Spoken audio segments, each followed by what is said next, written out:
Soy Fernando Díaz Villanueva. Hoy es 22 de agosto de 2019 y esto es La Contracrónica.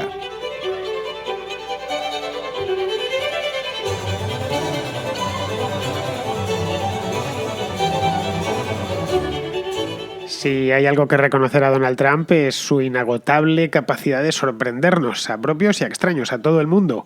El pasado fin de semana, el sábado concretamente, anunció, o nos enteramos a través del Wall Street Journal, que tenía la intención de comprar Groenlandia. Si habéis oído bien, Groenlandia. La isla de Groenlandia, que es inmensa, es, para que nos hagamos una idea, equivalente pues aproximadamente a 4 veces, algo más, la superficie de España, y que actualmente forma parte de Dinamarca. Es una región autónoma de Dinamarca. Nadie, obviamente, a raíz de esta noticia, se lo tomó en serio, empezando por mí mismo, que hasta incluso me permití el lujo de bromear sobre el tema en Twitter, pensando que sería pues la clásica culebra veraniega, sin más consecuencias, y que tan pronto como 2 horas después se olvidarían. Pero no.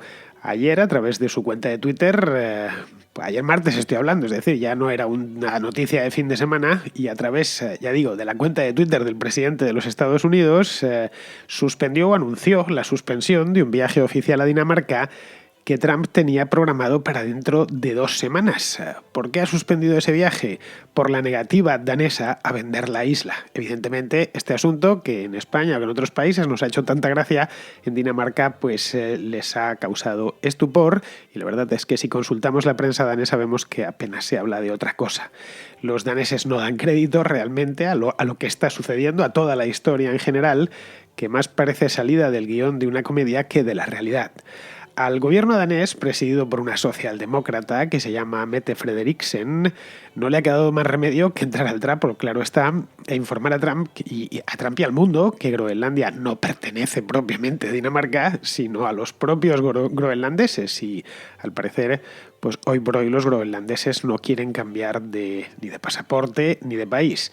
Pero aparte del Trump Show, que podríamos denominarlo así, el Trump Show veraniego de este verano de 2019...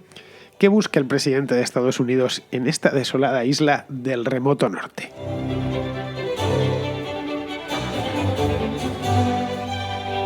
Toda esta historia tan estrambótica comenzó el pasado jueves cuando el Wall Street Journal, que no es precisamente The Onion, no es una revista satírica, sino probablemente el mejor periódico del mundo, adelantó una extraña noticia, extrañísima. A mí la verdad es que me sorprendió mucho y no fui el único. La noticia venía a decir, un reportaje venía a decir que Donald Trump estaba interesado en comprar Groenlandia. ¿Por qué? Pues por cuestiones estratégicas. Eso es lo que apuntaba el reportaje del Wall Street Journal.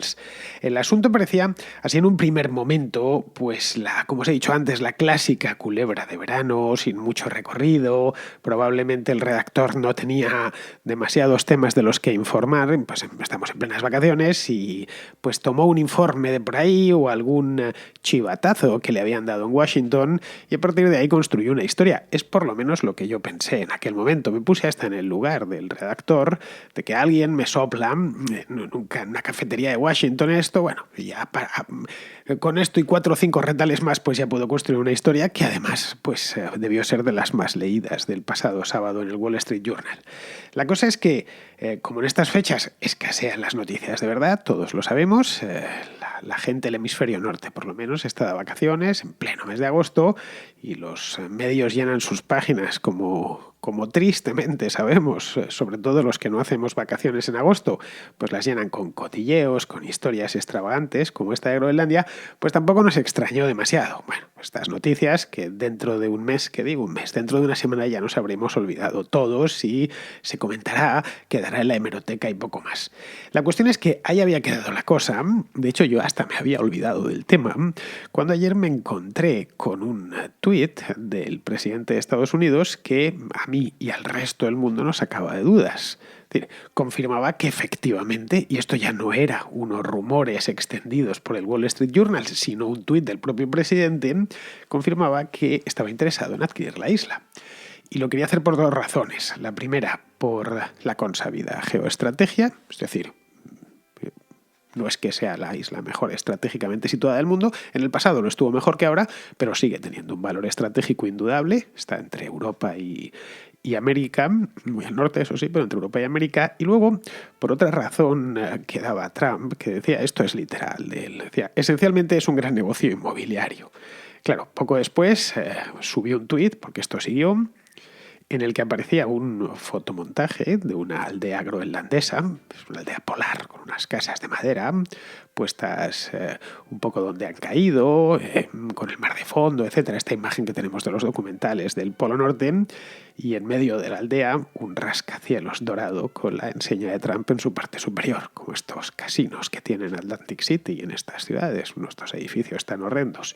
Bueno, el presidente se incluía la chanza anotando encima de la fotografía: prometo no hacer esto. Bien, ya no sabía uno lo que atenerse. Primero nos dice que sí, que está interesado, pero porque es un buen negocio inmobiliario, y lo dijo, es un gran negocio inmobiliario, y después nos saca un rascacielos. No sé exactamente qué torre Trump sería esa, los trampólogos probablemente lo sepan, pero seguro que es un casino en algún rincón de los Estados Unidos o del mundo, porque hay un montón de edificios repartidos por los 5 continentes, yo creo, que llevan lo de Trump encima. No son suyos la mayor parte de ellos, son una especie de franquicia que este hombre, que ha convertido su apellido en una marca comercial, pues lo franquicia, lo vende. Si quieres poner Trump encima de tu torre y explotar esa torre como un hotel o como un casino, ponte en contacto con la familia Trump y seguramente llegaréis a un acuerdo. Bueno, en este caso aparecía esa torre, era todo un poco como loco, si os soy sincero. Claro, yo por lo menos, y creo que conmigo prácticamente todo el mundo, concluimos que se trataba de una broma. El clásico trumpismo tuitero sin mucho más recorrido. Bien, primero lo suelta el Wall Street Journal, luego dice que sí, que está interesado, pero que no quiere hacer negocios inmobiliarios, y luego nos saca esta fotografía. Pero 2 días más tarde el asunto resurgió con un nuevo tuit, esta vez redactado de un modo formal, que decía lo siguiente. Era un hilo de tuits, escrito, insisto, por el presidente de los Estados Unidos. Decía: Dinamarca es un país muy especial con gente increíble. Pero en base a los comentarios de la primera ministra Mette Frederiksen de que no tendría ningún interés en debatir sobre la compra de Groenlandia, pospondré nuestra reunión prevista para dentro de 2 semanas para otro momento.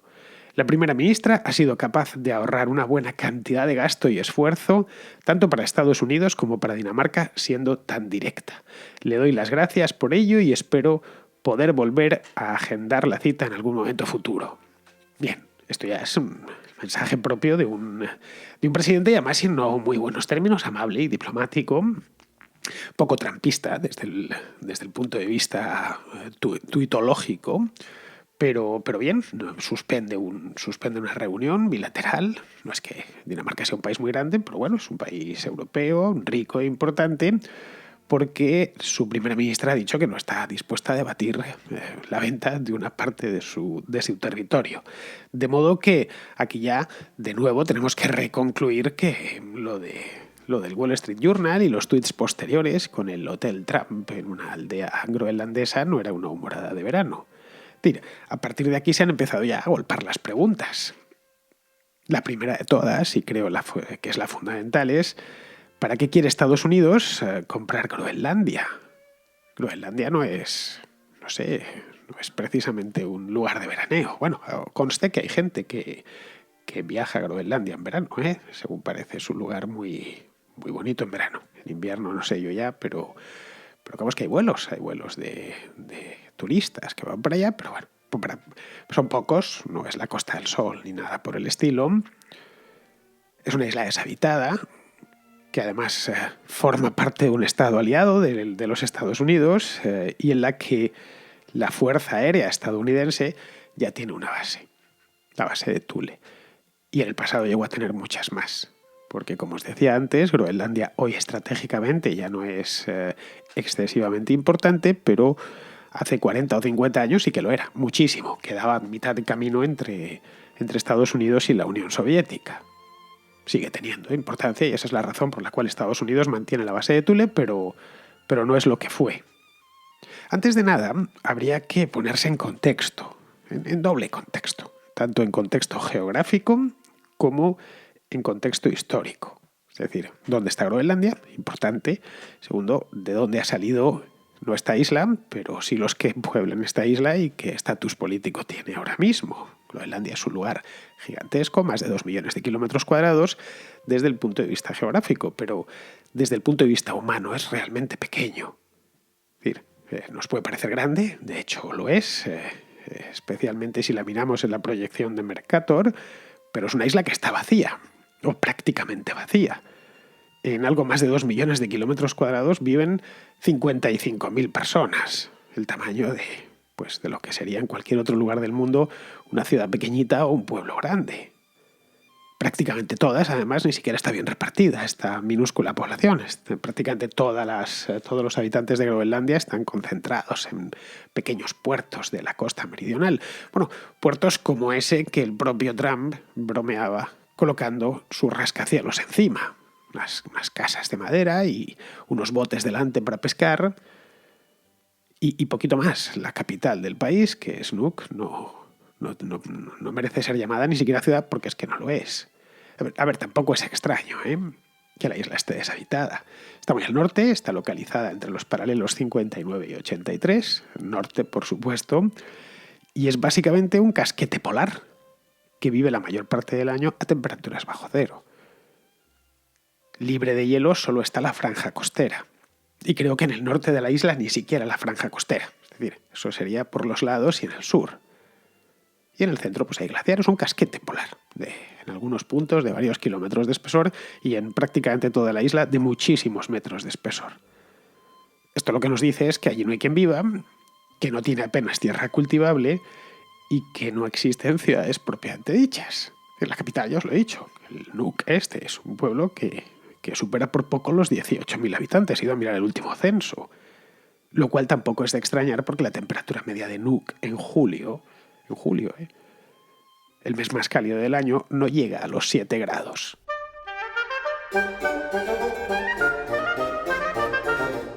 ¿Qué busca entonces Donald Trump en un lugar semejante? Como podemos ver, no es el mejor sitio del mundo para irse a vivir.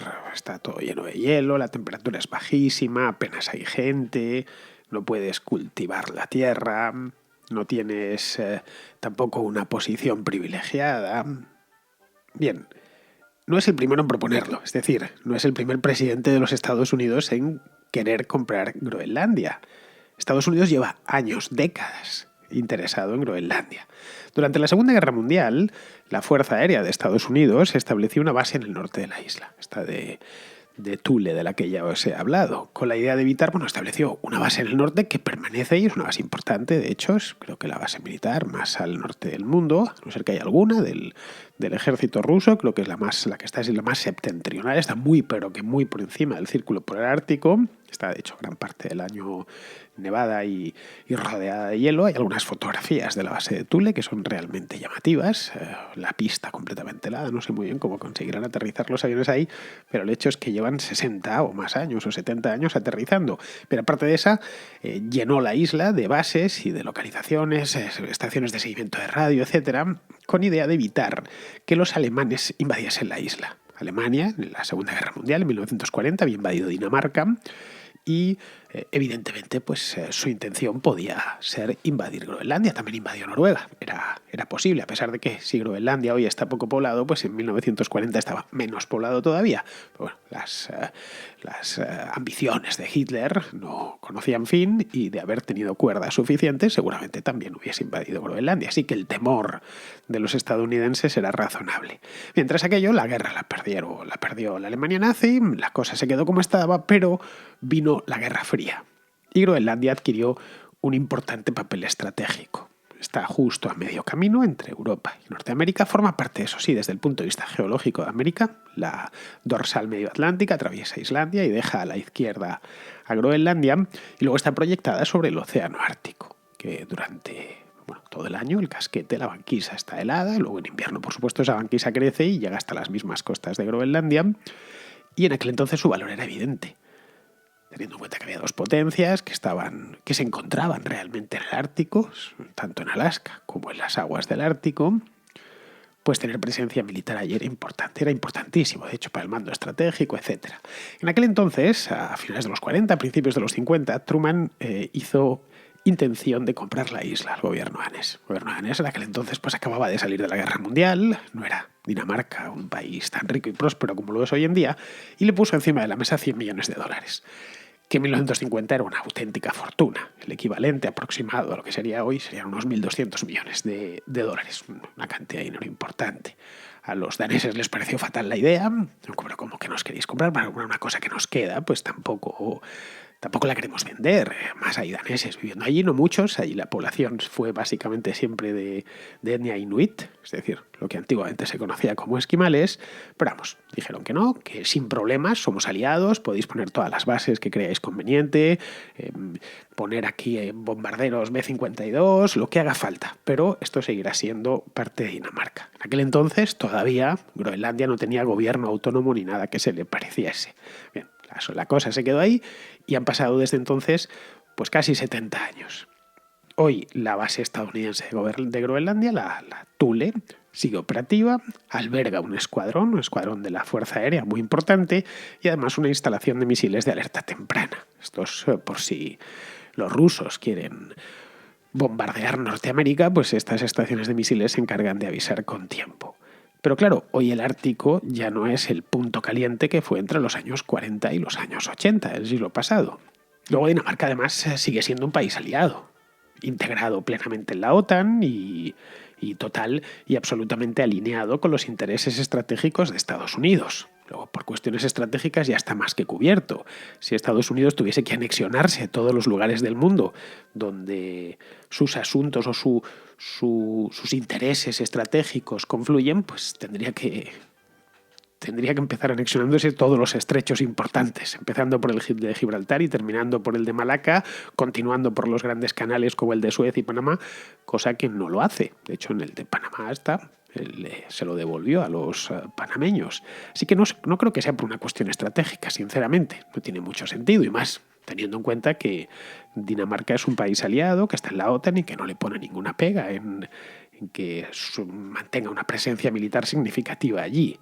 El interés, por lo tanto, no es relativo a la defensa, ni relativo a la estrategia militar que puedan tener en el Pentágono. A Trump no le mueve, en definitiva, el mismo ánimo que le movía a Truman hace 70 años. En aquel entonces sí que era una cuestión estratégica y además de las importantes. El mundo de los años 50 estaba realmente preocupado por el estallido de una tercera guerra mundial que sería de carácter nuclear y había que estar preparado. Hoy el panorama es distinto. Es cierto que Rusia y Estados Unidos no tienen la mejor relación, pero por lo demás es una relación amistosa. Colaboran en muchísimos apartados, empezando por el espacial y también en el militar. Han colaborado en la guerra de Siria, por ejemplo. La cuestión, por lo tanto, si no es estratégica o no es relativa a la defensa, tiene que ser económica. Y ahí es donde habría que mirar. Groenlandia cuenta con una gama muy completa de recursos minerales. Como es un lugar inmenso, pues hay de todo.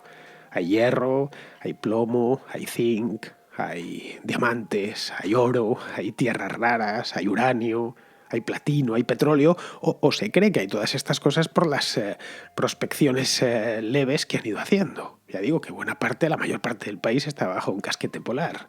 Pero bueno, de cualquier manera es un surtido muy completo de materias primas, todas muy valiosas, pero que apenas están explotadas o directamente están sin explotar en la mayor parte de los casos. Os preguntaréis que por qué no las explotan. Pues en principio porque no les hacen falta. El país está poco poblado y además vive de la pesca y sobre todo de los subsidios que le llegan desde Dinamarca y de la Unión Europea. A lo largo de la última década se han puesto en marcha algunos proyectos mineros en Groenlandia.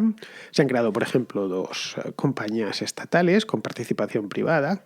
Una se llama Nuna Oil y la otra Nuna Mineral, para llevar a cabo prospecciones. Pero acceder al subsuelo groenlandés no es precisamente sencillo, por la gruesa capa de hielo que lo cubre y por las estrictas regulaciones medioambientales. Groenlandia es una región de Dinamarca. Los groenlandeses no tienen nacionalidad propia, van con un pasaporte danés por el mundo, tiene autonomía plena, de puertas para adentro, es decir, que Dinamarca se encargaría de la representación exterior, la defensa. Y como región autónoma de Dinamarca forma parte de aquel país, de una manera específica, pero forma parte de aquel país y también forma parte de los llamados territorios de ultramar de la Unión Europea, que no están dentro de la Unión Europea como las regiones ultraperiféricas, le hace el caso de Canarias, pero sí están asociadas a la Unión Europea. Esto implica, por ejemplo, que permanece dentro de la Unión Aduanera, aunque luego goza, por supuesto, por sus características de algunas concesiones, especialmente en el sector pesquero.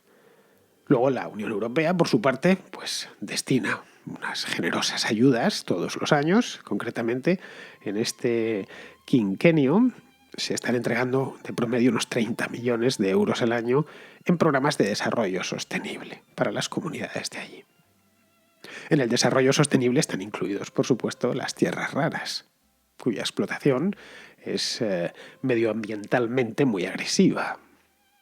La Unión Europea, de hecho, ha pedido a Groenlandia, al gobierno autónomo groenlandés, que impida a las empresas chinas instalarse en la isla para extraer estas tierras raras, a lo que el gobierno groenlandés se ha negado. Ha dicho que no, que ellos tienen esa riqueza ahí, no la han explotado todavía, no saben si la van a explotar, pero que por supuesto se reservan la explotación de la misma.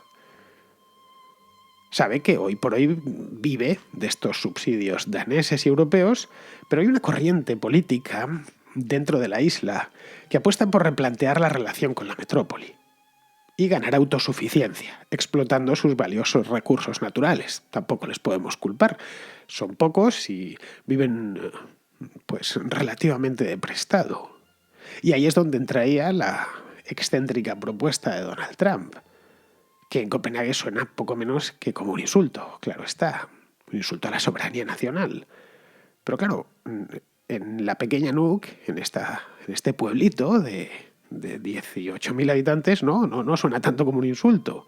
Allí gobierna un partido regionalista, pero que a la vez es de tendencia izquierdista. Groenlandia es muy socialdemócrata, más incluso de lo que ya lo es Dinamarca.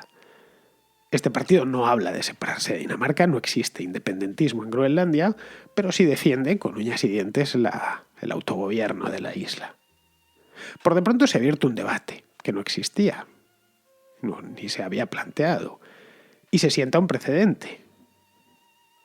Estados Unidos ya compró territorios en el pasado, Le compró a Francia, a Napoleón concretamente, le compró Luisiana en el año 1803, a España le compró Florida en 1819, a Rusia le compró Alaska en 1867, y a los propios daneses les compró las Islas Vírgenes, la parte de las Islas Vírgenes que les corresponde, en el año 1917, hace poco más de 100 años. Pero claro, aquello ya queda lejos, queda más de un siglo vista. A 2 siglos en el caso de la compra de la Florida, justo además, 1819. Hoy algo así sería impensable. Aunque, en honor a la verdad, y esto es cierto, así que quizá el asunto colee a lo largo de los próximos años, en honor a la verdad, peores cosas se han visto.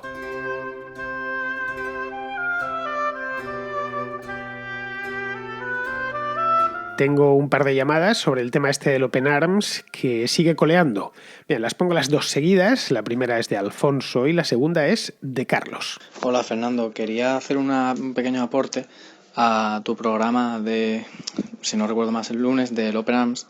Y es que el director general de la Marina Mercante, Benito Núñez Quintallina, es que ha amenazado al Open Arms con una multa de hasta 900.000 euros y la total paralización del barco si llegase a puerto español. Y bueno, esto hace que podamos entender perfectamente por qué el Open Arms está rehusando todo el rato que llegar a puerto español, y por eso también contrasta mucho con la noticia de que quieren llegar a Lampedusa, si no me equivoco, para poder mandar a los inmigrantes desde un avión a Madrid. Quiere mandar a los inmigrantes desde un avión en Italia para que acaben en Madrid. Y además comentabas que es que ese tipo de barco, un remolcador, no está hecho para este tipo de operaciones de rescate humanitario. Y es cierto, y es que la máxima capacidad de personas que puede llevar ese barco son de 18 personas. Sumándole la tripulación más los inmigrantes ilegales, pues nos da un número exageradísimo para la capacidad, como tú ya bien decías. Yo aquí te dejo ya el número. Y bueno, eso es todo. Muchas gracias por tu programa y un saludo. Es que en España, que es probablemente la mayor actualidad que ocurre ahora, es el tema del Open Arms, que para los que no sean de España, breve resumen, un barco de inmigrantes sale de las costas de Libia, no hay ningún país mediterráneo que lo acoja, excepto España, que acabo de decir que lo puede recoger en el puerto de Algeciras. El problema es que, bueno, lo primero que se encuentran al sur de Sicilia y hay en muchísimos kilómetros, no sé si eran 1.500, perdón, si era 1.500 o 15.000 kilómetros, no me acuerdo cuánto era, pero eran muchos, muchos kilómetros y no se veían capaces de llegar al puerto de Algeciras. No sabremos qué pasará a lo largo de esta semana, ya lo veremos. Y el conflicto que ocurre es cómo tratar la inmigración en el año actual. Siempre se ha hablado de que no se trata de recoger inmigrantes, sino de solucionar los conflictos o los problemas que tengan los países que emiten dichos inmigrantes, que es la típica solución que propone todo el mundo. Y a mí me lleva a la duda de qué forma realmente se puede apoyar a estos países para que para que las personas dejen de emigrar masivamente. Probablemente es, por supuesto, que es todos los que emigran y saltan al Mediterráneo esperando una posible oportunidad. Por supuesto, huyen de guerras, pero ¿hasta qué punto podemos los países europeos, que en este caso somos los que estamos recogiendo, bueno, los que estamos recogiendo inmigrantes son los mediterráneos, pero en Europa se ha quedado un acuerdo de que los inmigrantes van a repartirse entre Francia, Alemania, Suecia y 3 países más que no recuerdo ahora mismo? ¿De qué forma podemos el país, porque nosotros no podemos hacer demasiado, pero el país, cómo puede afrontar el tema de inmigración y de qué forma podemos influir en dichos países para que la población no se vea obligada a, a emigrar? Un saludo y muchas gracias. Bueno, esto del Open Arms ha devenido en un sainete. Lo último que se sabe es que un fiscal italiano ha ordenado atracar al barco en Lampedusa, le ha ordenado evacuar, por supuesto, y ha quedado el barco inmovilizado. Pues bien, al gobierno de Sánchez no se le ha ocurrido mejor idea que enviar a un buque de la Armada para recoger a los inmigrantes en Lampedusa y traerlos de vuelta a España. Al parecer lo había enviado antes de que ya había dado la orden de partir, antes de que el fiscal interviniese. Luego no lo sé, quizá pensaba de cambiar a los inmigrantes en alta mar, como la cosa del avión. Eso que habían pedido unos días antes no terminaba de arrancar, pues ha enviado un barco bastante grande. Se llama El Audaz, es un barco muy nuevo, botado hace un par de años, que se trata de una corbeta de 94 metros de eslora. Pues ya que está allí, el Audaz, pues casi que podría bajar hasta la costa libia y rescatar 4 o 5 esquifes más. A fin de cuentas, ¿por qué ser solidario con los 100 del Open Arms y no con todos los demás? Esto quizá Pedro Sánchez nos lo debería explicar. Que tienen un privilegio especial estos del Open Arms, no lo sé.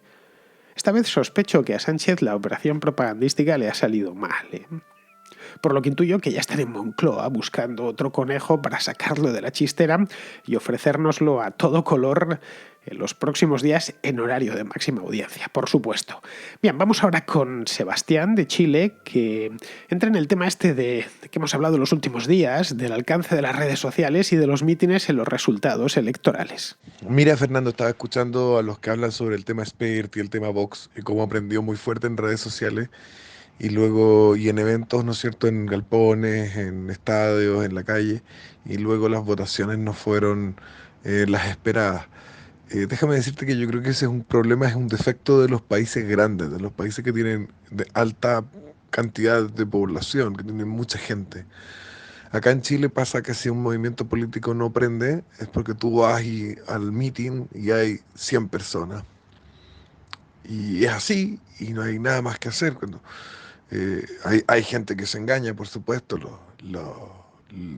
los que trabajaban en la campaña de José Antonio Cast, los que estaban trabajando en la parte más directiva, digamos, nos decían a los que estábamos en la calle haciendo activismo que íbamos a ganar, que íbamos a pasar a la segunda vuelta, que íbamos a sacar segunda fuerza. Y nosotros veíamos que hacíamos las juntas en la calle con la gente que iba a votar y que tratábamos de ir a entregar volantes y a conversar con la gente en la esquina y en las ferias. Nos dábamos cuenta de que no, de que no había ninguna opción de que ganáramos. Y nos dábamos cuenta precisamente porque es un país con muy poca población. Chile es un país con 15 millones de habitantes, 16 millones de habitantes, más los inmigrantes y todo, y bla, bla, bla, y población de tránsito, etcétera, 18 millones. Y tú, si, si no juntas en un evento 500.000 personas, tú ya sabes que no va para ninguna parte. Claro, en un país como España, que tiene poco más del doble de la población de Chile, y además tiene una población flotante al año como de 100 millones de personas, que son los turistas, y un país como Argentina, que también tiene más del doble, tiene casi el triple de la población de Chile, y una ciudad que es Buenos Aires, que es gigantesca, y no es la única ciudad gigantesca de Argentina, es más fácil engañarse, es más fácil juntar 100.000 personas y decir, y verte a ti mismo en una situación en la que piensas que eres una mayoría. Eso, una pequeña reflexión al respecto. Gracias, Fernando, si es que lo pone al aire. Bueno, Sebastián, lo que me estás diciendo es que los chilenos son gente seria y sensata, que no se deja engañar por los políticos y que se dedica a sus cosas. Esto hace que aumente todavía más mi admiración por los chilenos, si te soy sincero. Lo he dicho muchas veces, los países politizados son países atrasados. Un país libre y civilizado le dedica poco tiempo a la política, al menos a la política nacional, y mucho a cosas que realmente importan, como las aficiones privadas, la familia, la cultura, el deporte, el arte, qué sé yo, los grandes temas de nuestro tiempo. ¿Por qué es así? Pues yo creo que va de suyo, ¿no? De los países libres y prósperos no se percibe amenaza para los derechos civiles, no se percibe amenaza sobre el derecho de propiedad, por ejemplo. Es decir, no te ven que nadie te vaya a quitar tus propios derechos y tus propias libertades. Y eso pues te deja tiempo para lo importante. Así que feliz aquel país en el que los partidos políticos solo consiguen reunir a 100 personas en un mitin. Hay que quitarse el sombrero. Nos está diciendo que es un país sano y razonable. Bien, vamos a terminar. Ya vamos con Rafa, que vuelve sobre el tema este de Huawei y de Android. Quería hablarte sobre el programa que hiciste sobre Xiaomi, sobre todo el follón que está habiendo con Xiaomi, Estados Unidos, Google, gobierno chino. Y a ver, yo realmente lo que pienso es que Android, como ya te han dicho y como ya has informado tú, es un sistema operativo de código abierto. Es decir, cualquiera puede utilizarlo, modificarlo. Es decir, no hay ninguna propiedad sobre ese sistema operativo. Entonces Xiaomi puede seguir haciendo móviles con sistema operativo Android. Ahora bien, lo que no pueden tener son aplicaciones de Google. Pero claro, eh, el consumidor, el que al final acaba comprando el móvil, sí que puede instalar él manualmente esas aplicaciones. Es decir, lo que no puede tener es una tienda online de Google de la que descargarse las aplicaciones de Google, pero si a fin de cuentas tú vas a usar un número puntual de aplicaciones, es decir, que impide a Xiaomi decir, oye, mira, te voy a dar el móvil, voy a actualizarlo, pero esta aplicación, si tú quieres el Google Play, pues te la vas a tener que descargar. Y si quieres usar Gmail o YouTube o alguna otra aplicación de Google, te lo vas a tener que descargar aparte. Es una molestia extra, pero para nada es imposible seguir utilizando Huawei posteriores a este cambio usando aplicaciones de Google. Así que no sé. Que por cierto, el gobierno estadounidense ha dicho que no, que si quiere, esto probablemente harás una contracrónica. Pero el gobierno chino ha dicho, pues sí, oye, mira, que si quieres te doy 6 meses para adaptarte. Huawei ha contestado, no, no nos hace falta prepararnos, estamos preparados. Y, y lo último que he oído es el gobierno de Estados Unidos diciendo que decía?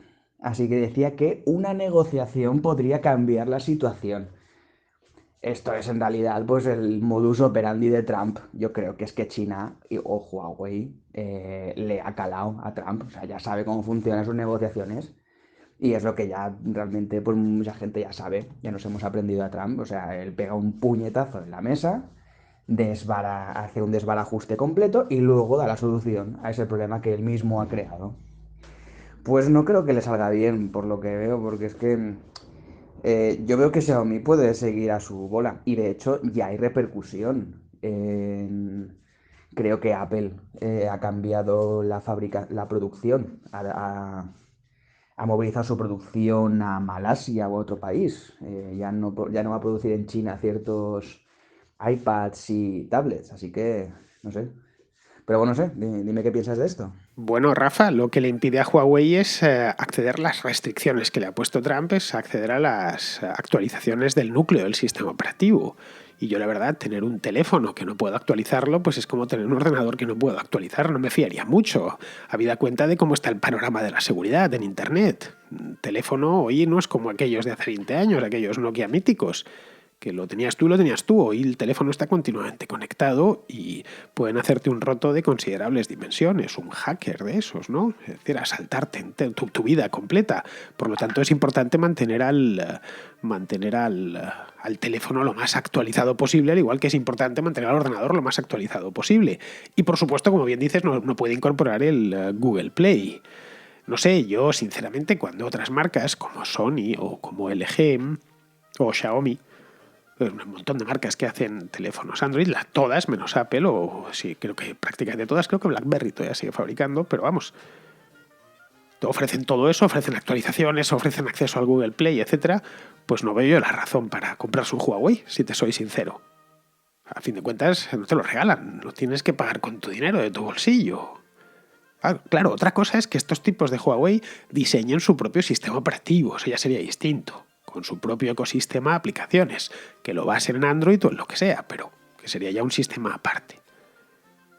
Eso sí, recuerda que esto es un paso muy arriesgado. Ya lo intentó Microsoft en el pasado con toda la potencia que tiene Microsoft y fracasó miserablemente. En fin, ellos verán. Bien, pues queridos amigos, con esto ya terminamos la contra de hoy y la de esta semana, que estamos a jueves. Estoy, como os comentaba ayer, en Inglaterra y en estos momentos estoy gestionando una contrahistoria con invitado para mañana. A ver si consigo que me salga. Tengo que trasladarme a otra parte del país, pero vamos, si la consigo cerrar, mañana llegará hasta vuestros receptores. Hasta mañana, amigos.